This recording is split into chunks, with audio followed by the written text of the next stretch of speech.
हरियाणा चुनाव से ठीक पहले डेरा सच्चा सौदा प्रमुख गुरमीत राम रहीम एक बार फिर जेल से बाहर आ गया है। पैरोल मिलने की अटकलों को विराम लगाते हुए बुधवार सुबह 6 बजे राम रहीम जेल से बाहर आ गया, लेकिन इस बार उसे 3 शर्तों के साथ 20 दिन की पैरोल मिली है। उसमें सबसे अहम शर्त ये है कि वो किसी भी पॉलिटिकल एक्टिविटी का हिस्सा नहीं रहेगा और ना ही कोई पॉलिटिकल एक्टिविटी करेगा।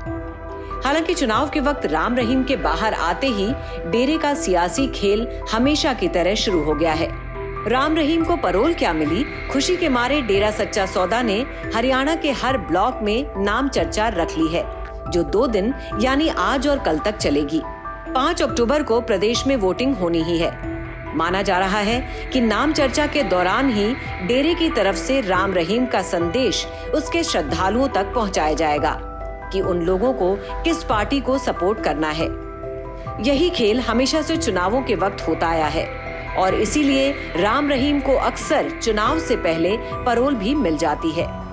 ये बात अलग है कि डेरा हमेशा चुनाव में किसी एक पार्टी को सपोर्ट करने से इनकार करता रहा है, लेकिन पैरोल की टाइमिंग को देखते हुए अक्सर विरोधी दल सवाल उठाते रहे हैं, क्योंकि अगर डेरे के वोटर्स एक तरफा हो जाते हैं तो उन सीटों पर इसका अच्छा खासा असर पड़ सकता है, जहां खासकर भाजपा कांग्रेस उम्मीदवारों के बीच कांटे का मुकाबला है। इस बीच चुनाव आयोग से जुड़े सूत्रों का कहना है कि हरियाणा सरकार से कहा गया है कि अगर राम रहीम आचार संहिता या पैरोल की शर्तों का उल्लंघन करता है तो उसकी पैरोल तुरंत कैंसिल कर दी जाएगी। दरअसल कांग्रेस ने आपत्ति जताते हुए इलेक्शन कमीशन ऑफ इंडिया को एक चिट्ठी लिखी थी। AICC की लिखी चिट्ठी में कहा गया है कि राम रहीम जेल से बाहर आया तो चुनाव को प्रभावित करेगा, इसलिए उसे आचार संहिता के दौरान पैरोल न दी जाए। साथ ही ये भी कहा गया है कि हरियाणा में राम रहीम का काफी प्रभाव है, जिससे वो चुनावों को सीधा प्रभावित कर सकता है। इससे पहले भी डेरा प्रमुख जेल से पैरोल और फरलो के जरिए बाहर आकर चुनावों को प्रभावित कर चुका है। कहीं ना कहीं जिस तरह से लोकसभा के अंदर भी और विधानसभा के बिल्कुल जब चुनाव आता है उसी के टाइम पे उसको पैरोल देना कहीं ना कहीं वोटर के ऊपर इन्फ्लुएंस की बात है। और जो पार्टियां हैं वो जैसे बीजेपी है और दूसरी पार्टियां हैं, उनको इसका फायदा नहीं होना चाहिए, किसी को भी फायदा नहीं होना चाहिए। तो ये चीज जो है इसको मद्देनजर रखते हुए ये लेटर लिखी गई है। और कहीं ना कहीं पिछली बार जो एक चुनाव हुआ था जिसके बीच में राम रहीम ने अपने जो अनुयायी हैं उनको एक चिट्ठी भी लिख दी थी कि वोट जो है वो बीजेपी को डाला जाए, तो ये जो है इन्फ्लुएंस की बात जो है ये नहीं होनी चाहिए।